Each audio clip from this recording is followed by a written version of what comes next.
Hello viewers, আসসালামু আলাইকুম। আমরা আজকে আবারও হাজির হয়েছি আইআইটি রুলস নিয়ে আলোচনা করার জন্য। সিম্পল টু কমপ্লেক্সে আমরা আজকে আলোচনা করব ইনস্পাইট অফ যুক্ত সিম্পলকে কীভাবে কমপ্লেক্স করা যায়। দেখো, আমি লিখেছি ইনস্পাইট অফের পরিবর্তে দেখো দো অথবা অলদো লিখেছি, একটা সাবজেক্ট লিখেছি, একটা প্রিন্সিপাল ভার্ব অথবা একটা অক্সিলারি ভার্ব। যদি প্রিন্সিপাল ভার্ব থাকে তাহলে প্রিন্সিপাল ভার্ব লিখবো, অক্সিলারি ভার্ব থাকলে অক্সিলারি ভার্ব লিখবো।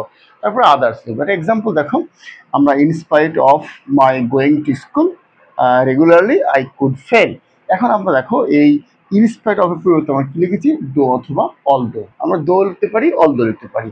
মায়ের সাবজেক্ট ফ্রম আই লিখেছি। এই গো এর পাস্ট ফ্রম ওয়েন্ট। কেন? কারণ কুডটা পাস্টে আছে, এই জন্য আমরা ওয়েন্ট লিখেছি।